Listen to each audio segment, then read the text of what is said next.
Hello students, so today we will discuss the miscellaneous exercise on chapter 2, that is relation and function. So see the first question of miscellaneous exercise. यहाँ पर उन्होंने दिया है relation f is defined by fx equal to x square when 0 less than equal to x less than equal to 3 and 3x when 3 less than equal to x less than equal to 10, and another relation g defined as gx equal to x square when 0 less than equal to x less than equal to 2 and 3x when 2 less than equal to x less than equal to 10. Show that f is a function and g is not a function. So देखिए यहाँ पर 0 से x के लिए ये जो आपका 0 less then x के लिए ये x स्क्वायर है और यहाँ पर लेस देन इक्वल टू 3 के लिए चल रहा है. तो जब आप लोग इस इंटरवल को चेक करेंगे, इस इंटरवल को चेक करेंगे तो इसमें एक चीज़ कॉमन आ जाएगी यहाँ पर x less than equal to 3 और 3 less than equal to x. तो जो x इक्वल टू 3 है वो यहाँ भी आ रहा है और x इक्वल टू 3 यहाँ भी आ रहा है. तो चेक करते हैं for x equal to 3 f of x equal to x square इसके लिए. तो therefore f of 3 equal to 3 square equal to 9, also 4x equal to 3 इसके लिए. पहले हमने यहाँ चेक किया था, अब हम यहाँ चेक कर रहे हैं. तो fx इक्वल टू 3x, तो f ऑफ 3 की वैल्यू होगी 3 इंटू 3 दैट्स इक्वल टू 9. सो यहाँ पर आप देखेंगे कि फॉर प्री इमेज 3 जो इमेज है वो 9 है दोनों भी केस में, यहाँ भी और यहाँ भी. But in case of gx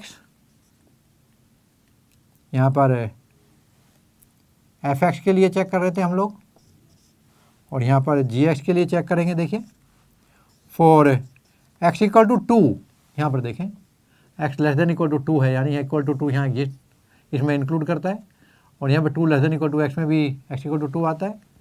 for x equal to 2 gx की वैल्यू कितनी दी है उन्होंने, x square. Therefore g of 2 की वैल्यू कितनी होनी चाहिए, 2 square that equal to 4. Also for x equal to 2 यहाँ पर gx की वैल्यू कितनी दी है दूसरे इंटरवल में, यहाँ पर 3x दिया है और देयरफॉर g ऑफ 2 की वैल्यू 3 इंटू 2 इक्वल टू 6.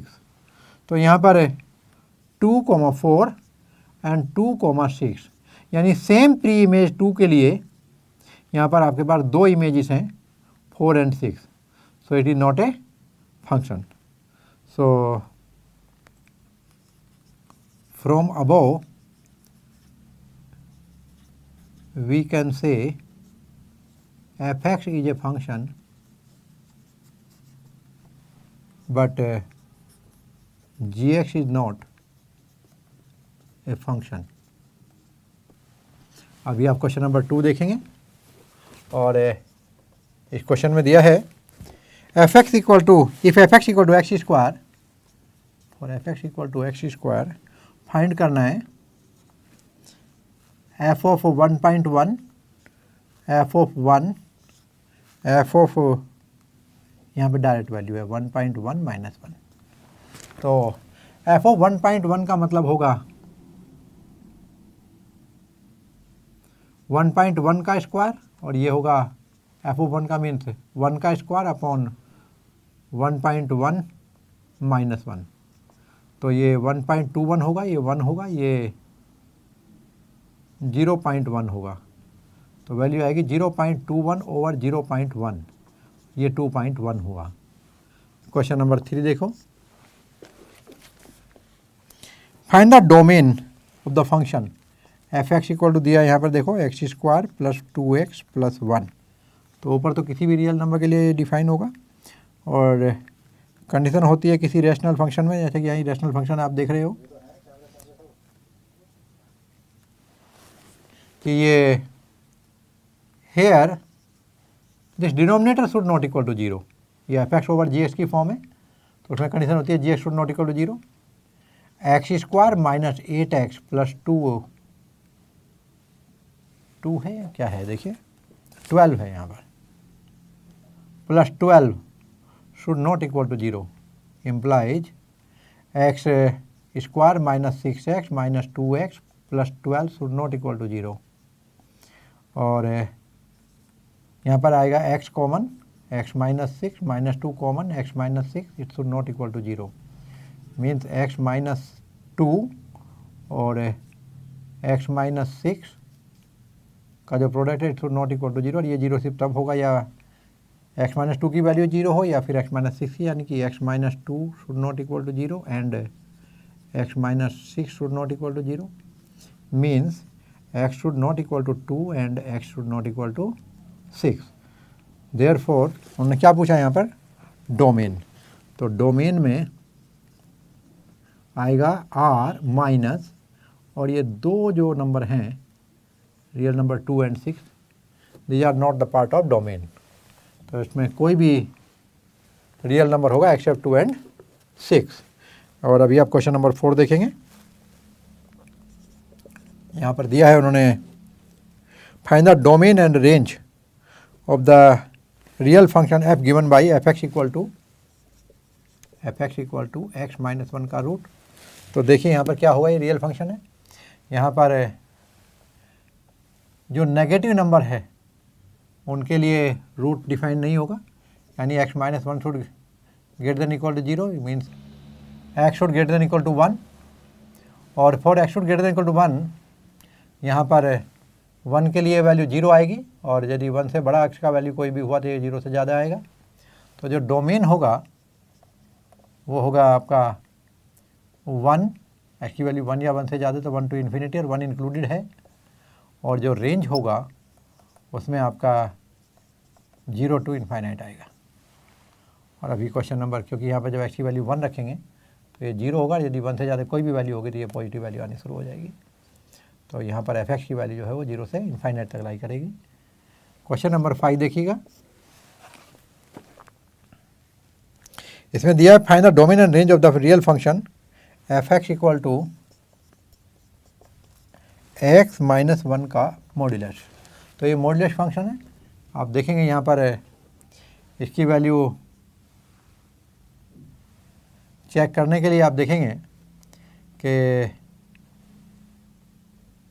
जो डोमेन होगा वो तो कोई भी रियल नंबर के लिए एग्जिस्ट करता है ये, और जो रेंज होगा उसके लिए देखिए, यदि हम x की वैल्यू यहाँ पर कोई भी रखेंगे तो x इक्वल टू मैं रखता हूँ यहाँ पर जैसे कि 0, तो ये वैल्यू 1 हो जाएगी। x इक्वल टू 1 यदि मैं रखूँ तो उसकी वैल्यू यहाँ पर देखें x माइनस 1 इक्वल टू 0, तो x इक्वल टू 1, तो यहाँ पर x इक्वल टू 1 पर एफ एक्स की वैल्यू जो है वो 0 होगी, और इसकी वैल्यू हमेशा पॉजिटिव होती है। तो eight x equal to 1 f1 की वैल्यू कितनी होगी, 1 माइनस 1 का मोड इक्वल टू 0, और नेगेटिव होता नहीं है तो ये 0 से ज़्यादा वैल्यू आएगी। तो इसका जो रेंज होगा वो 0 या 0 से ज़्यादा वैल्यू क्या होगी आपकी, r प्लस दे दूँ मैं, तो कोई भी पॉजिटिव रियल नंबर होगा इसका। और यहाँ आप क्वेश्चन नंबर 6 में देखिएगा, उन्होंने बोला है let f equal to x comma x square over 1 plus x square,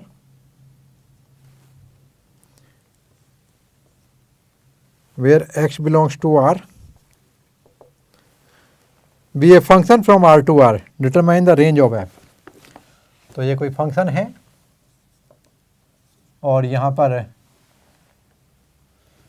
ये कुछ इस तरह से है कि एफ एक्स इक्वल टू, इसका मतलब होगा कि f x equal to x की वैल्यू रखने पर आएगी x square over 1 plus x square.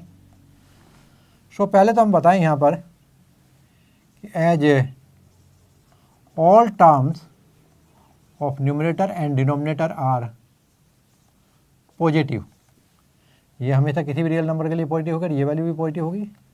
Therefore f x greater than equal to 0 and as denominator is greater than numerator, so f x की value जो होगी ये लेस देन 1 होगी। तो यहाँ पर जो रेंज होगी, जो रेंज ऑफ एफ एक्स होगी वो आपकी होगी 0 less than equal to f x less than 1, तो that is f x belongs to, ये होगा 0 से 1।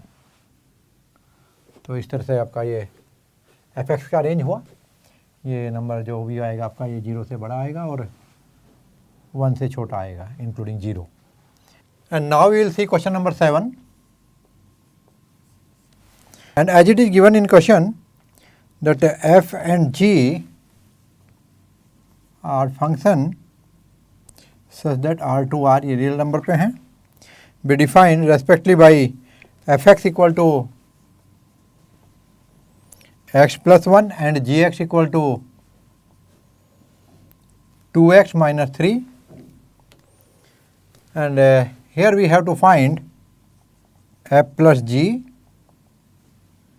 f minus g and f upon g. So we are starting from f plus g first part, और यहाँ पर देखेंगे f plus g x equal to क्या होगा, ये होगा आपका f x plus g x, और यहाँ पर वैल्यू सब्स्टिट्यूट करेंगे x plus 1 plus 2x minus 3, it will be equal to 3x minus 2। And अब इसका सेकंड पार्ट देखें, f minus g of x, इसके लिए होगा ये F x plus g x, जैसे कि हम ऑलरेडी पढ़ चुके हैं, माइनस जी एक्स, और ये आपका f x means x plus 1 और g x means 2x minus 3। Solve करेंगे तो होगा ये आपका x plus 1 minus 2x plus 3, it will be equal to minus x plus 4। और थर्ड पार्ट देखिएगा, यहाँ पर दिया है आपको f by g of x, it will be equal to f x over ji x and g x should not equal to 0। तो यहाँ होगा ये आपका x plus 1 over 2x minus 3, और यहाँ पर आप देखिए d x should not equal to 0 means 2x minus 3 should not equal to 0, means 2x should not equal to 3 और x should not equal to 3/2। तो यहाँ लिखेंगे x should not equal to 3/2। तो this is your solution for question number 7। अभी हम question number 8 की तरफ जाएंगे, और क्वेश्चन नंबर 8 में उन्होंने पूछा है लेट एफ ई बी 1 1, यहाँ पर कोई फंक्शन है और उसके अंदर कुछ एलिमेंट दिए हैं उन्होंने, देखिए 1 1 2 3 0 माइनस 1 माइनस 1 माइनस 3, और be a function from z to z, ये इंटीजर्स के लिए है, by f x equal to, यहाँ पर एफ एक्स इक्वल टू दिया हुआ है ए एक्स प्लस बी, एक लीनियर फंक्शन है for some integer a b, determine a and b. तो यहाँ पर आपको ए और बी की वैल्यू निकालनी है। तो as 1,1 belongs to f, therefore f of 1 की वैल्यू 1 होनी चाहिए, implies 1 into a into 1, f of 1 को 1। तो यहाँ पे इसमें वैल्यू जब रखेंगे 1 तो ये आएगा a into 1 plus b equal to 1, implies a plus b equal to 1। Also 2,3 belongs to f. तो यहाँ पर एफ ऑफ 2 की वैल्यू 3 होनी चाहिए, मीन्स 2 इंटू ए इंटू 2 यहाँ पर वैल्यू रखेंगे प्लस बी इक्वल टू 3 होना चाहिए, यानी 2a plus b equal to 3। Equation number 1 और इक्वेशन नंबर 2 दोनों के जब हम सोल्व करेंगे तो देखिए इक्वेशन 3 में से 2 को सब्ट्रैक्ट करो क्या होगा, तो फ्रॉम 1 एंड 2, तो दिस माइनस दिस करने पे आपको b कैंसिल हो जाएगा, 2a माइनस ए मिल जाएगा, कितना होगा 3 माइनस 1 2 हो जाएगा, और फिर हम a की वैल्यू यहाँ रखेंगे, तो फ्रॉम 1 तो ये हो जाएगा 2 plus b equal to 1 implies b equal to -1। Therefore जो फंक्शन होगा एफ एक्स की वैल्यू यहाँ पर रखेंगे, देखिए तो ये आपका 2x माइनस 1 हुआ। और यदि ये सही है तो इस फंक्शन में बाकी के दो, क्योंकि हमने इन दोनों एलिमेंट से ये फंक्शन निकाला है तो इनको भी वेरीफाई करके देखेंगे। तो एफ ऑफ 0 की वैल्यू ट्राई करें, एफ ऑफ 0 की वैल्यू कितना होगा, 2 इंटू 0 0 -1, तो ये -1 है, ये भी ठीक है। और -1 पे ट्राई करें, f of -1 equal to -1 into -2 -1 equal to -3, तो ये भी आपका राइट है। Therefore a equal to 2 and b equal to -1 जो है ये वैल्यू आपकी करेक्ट है। अभी क्वेश्चन नंबर 9 देखिएगा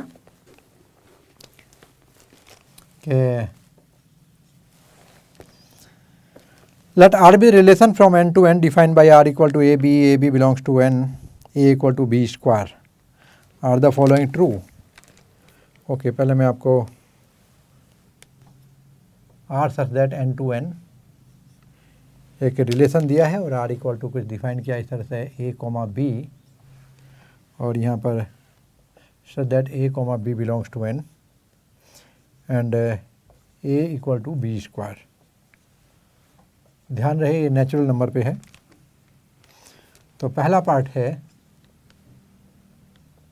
A comma A belongs to R for all A belongs to N। दूसरा पूछा है A comma B belongs to R implies B comma A belongs to R। और तीसरा पूछा है if A comma B belongs to R and B comma C belongs to R implies A comma C belongs to R। तो ये आपको verify करना, check करना है कि ये सही है कि नहीं। उन्होंने बोला आर द फॉलोइंग ट्रू। पहले के लिए ट्राई करते हैं,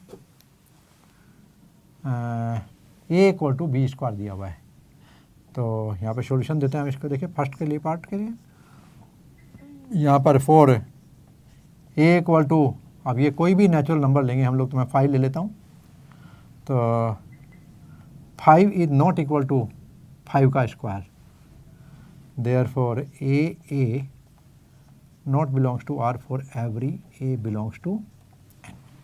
तो पहला नॉट ट्रू हुआ। फिर हम दूसरा पार्ट देखते हैं, AB belongs to R means BA belongs to R।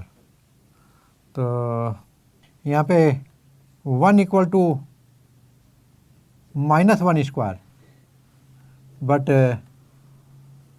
-1 is not equal to 1 square, so 1 -1 belongs to R but -1 does not belongs to R। So दूसरा केस भी आपका कैंसिल हुआ, पहला भी कैंसिल हुआ। So it is not true for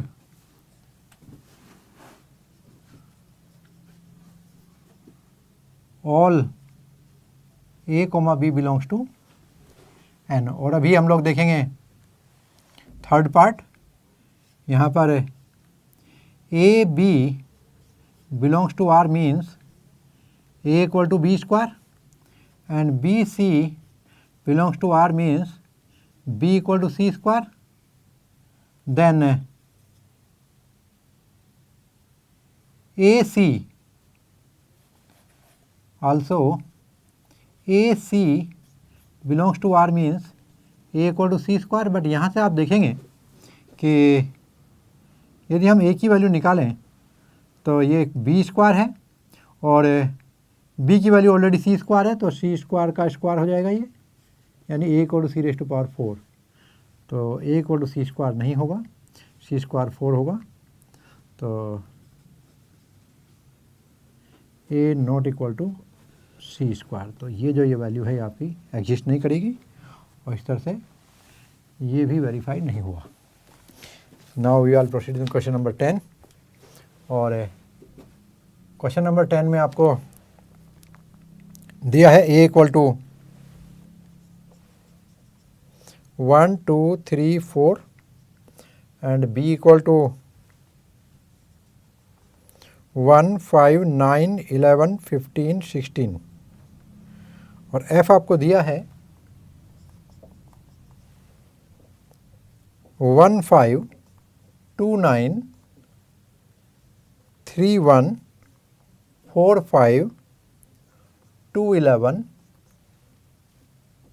are the following true. तो पहला है f is a relation, f is a relation from a to b. तो इसकी कंडीशन है कि यहाँ पर जो फर्स्ट एलिमेंट है that should belong to a, second should belong to b. क्या ये वेरीफाई कर रहा है? 1 2 3 4 2 यस, और यहाँ पर 5 9 1 5 11 5 9 1 5 11 यस, तो ये रिलेशन है a to b. Second part उन्होंने पूछा है f is a function from a to B.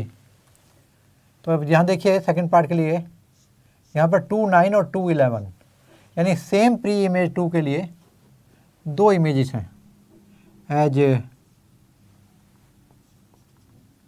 2 9 2 11 belong to F, so it is not a function from A to B। Question number 11 देखिएगा, यहाँ उन्होंने बोला है कि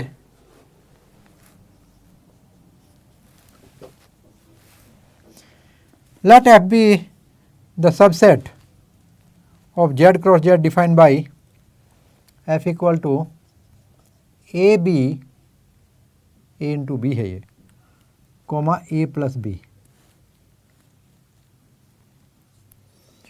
सच that a and b belongs to z. Is f a function from z to z. तो check करते हैं। For a equal to 0 and b equal to 1 लीजिए, तो ए बी की वैल्यू क्या हो जाएगी यहाँ पर 0 इंटू 1 दैट इक्वल टू 0, और ए प्लस बी की वैल्यू क्या हो जाएगी 0 + 1 that's equal to 1। And for a equal to 0 and b equal to 1, ये दोनों इंटीजर हैं, 1 की जगह 2 ले लें तो क्या होगा भाई, क्योंकि किसी भी इंटीजर के लिए ट्रू है उन्होंने बोला, तो ए इक्वल टू 0 ये हो जाएगा 0 इंटू 2 ए बी की वैल्यू, तो ये वैल्यू 0 हो गई। एंड ए प्लस बी की value 0 + 2 equal to 2। So 0, 1 belongs to F as well as 0, 2 belongs to F. So there are two images for same pre-image. So hence F is not a function. तो ये function नहीं होगा। और इसी तरह अब आप क्वेश्चन नंबर इसका 12 देखिएगा। क्वेश्चन नंबर 12, यहाँ पर उन्होंने एक सेट दिया है ए, और ये होगा 9 10 11 12 13 and let f such that a to n ये set of all natural number है, यानी जो इसकी रेंज है वो नेचुरल नंबर होगी और जो डोमेन है वो आपका ए से लिया जाएगा। Defined by f n equal to the highest prime number, highest prime factor of n। तो इसका रेंज निकालना है हमें।